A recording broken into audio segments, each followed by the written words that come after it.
This is a very heavily requested video from my followers and clients. I'm going to talk about my journaling process. Hello, welcome back to my channel. My name is Jodie and I help you change your beliefs so you can change your body, your health, and your life. I'm actually really excited to make this video. I am super passionate about journaling. It has changed my life and it continues to change my life. And I am certain if you do things right, or if you do it right, it will change yours as well. Now, if I was watching this and it was some other, I'm not an influencer, but I see influencers, showing off that they're journaling and kind of getting you to buy into it. And they've got this special formula to use and all of that. And that's not what I'm trying to do here. The stuff I do in my journaling is very powerful. It's not a magical formula though. It's stuff that I've learned from proper mindset courses and mindset coaching and other coaching. Like, I've done so many courses and had so many coaches, and I still have so many coaches and I'm doing so many courses all the time. So I pick up all these things. I'm going to share with you 3 rules that I think you should apply to your journaling practice. And then also 3 prompts I use, to help you get more out of the journaling process. The first rule that I have is that there are no rules. You don't have to do journaling any particular way to get benefit from it. And that is the point. Like, you need to kind of allow yourself space and freedom to get what is in your head out. So you don't need special formulas or special prompts, or you don't need to buy anything to be able to have effective journaling sessions. Although prompts can help you and having a process can help you, but take what you need from anything you hear, including this video, and make it your own. So there are no rules, but I do have 2 other rules because it's not related to what you're writing, it's to do with the actual process. So the second rule is that you have to give yourself time and space. Don't be scared of taking pauses. Don't be scared of sitting there in silence for like 5-10 minutes and then waiting for another brain dump to kind of come. That's normal, and it really is important that you set aside enough time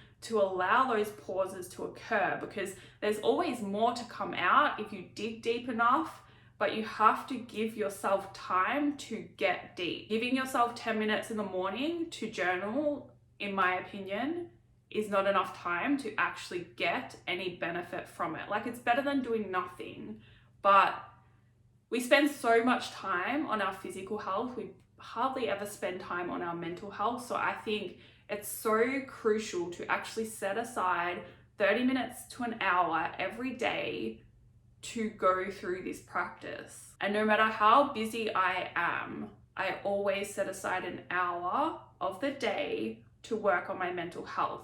And for me, the best way I've found to do that is to journal. It's pretty much like giving myself therapy. And I do notice it, like sometimes life gets the better of me and I get too busy and I put the journaling to the side, and I notice my mental health start to decline. I get more negative thoughts, I feel more insecure, I feel more anxious. And then when I get back into it again and bring it back into my life, things seem to just flow better and work better. So even though I'm spending time on something so simple, it makes the rest of my life work better and more efficient and all of that, because my head is in a better place. So don't be scared to sit in silence or sit with space and freedom, no rules, and just write. If you don't have words, wait a little bit.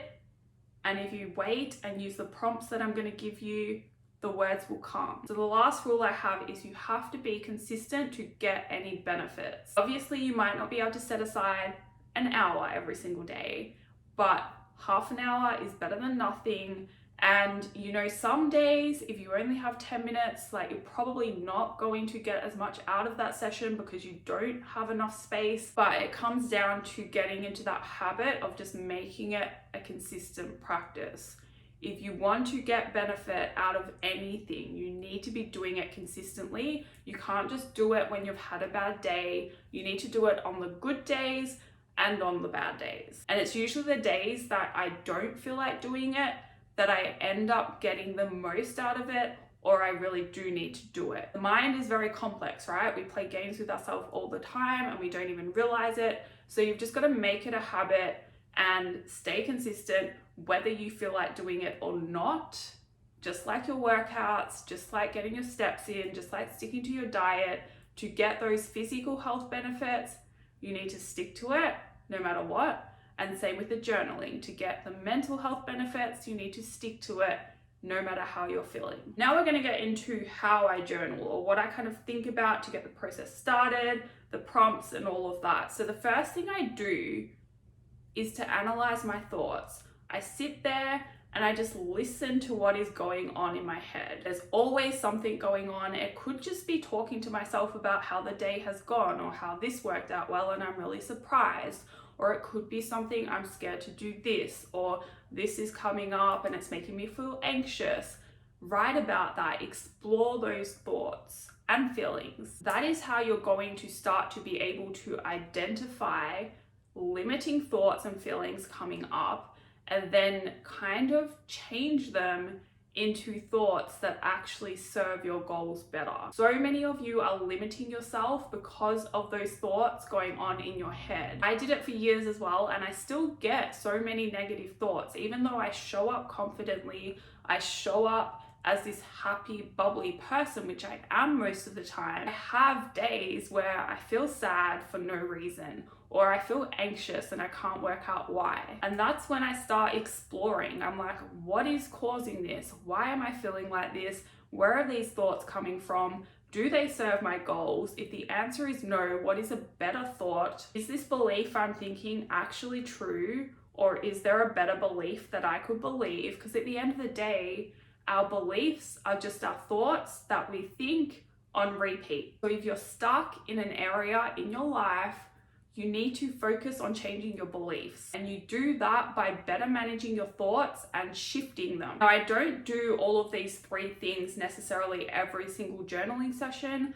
I allow myself the space to see what comes out. If I'm struggling to get anything out, then that is when I'll kind of be like, okay, what am I thinking? How am I feeling? And start analyzing that. Then I might do this in the same session, or I might do it on a different day. But another really powerful thing you can ask yourself, and it's so simple, is what do you want? Now, I don't mean this in terms of tangible items or what you want to have for dinner tonight. You need to go deeper, and you need to actually question what it is your heart truly desires. What do you want out of your life? What do you want your ideal day to look like? What do you want to feel when you wake up in the morning? What do you want to feel from the work that you do? What kind of job do you really want to do? What is holding you back from getting there? And then start tying it back to your beliefs, right? Why do you think you can't get there? How does that make you feel? What thoughts are coming up around thinking about what you truly want? Most of us are so caught up in tangible things, superficial things. I want to eat this for breakfast tomorrow, or I want to go buy this dress, or I want those expensive shoes, or I want a new car.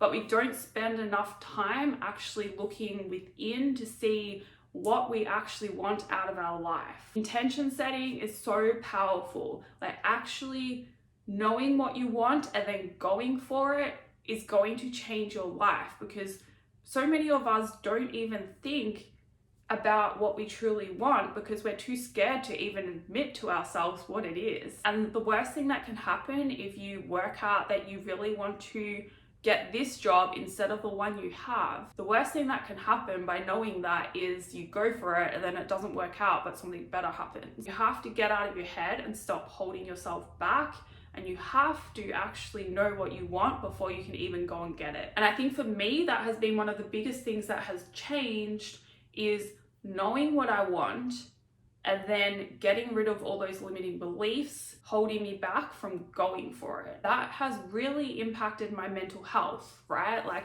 I used to spend more days crying and sad and feeling empty than what I did living life and enjoying it.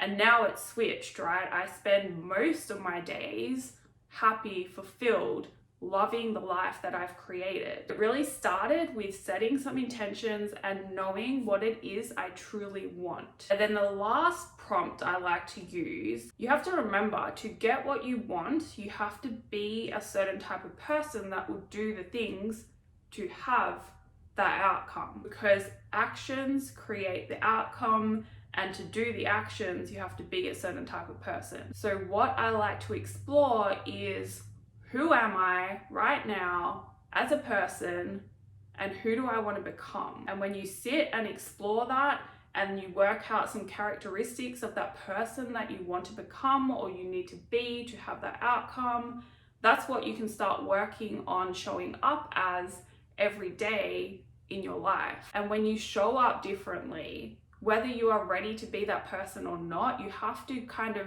step into that role before you are ready. And when you start doing that, you will watch your life change in front of you, and it's really cool. So there's so many other prompts that you can use.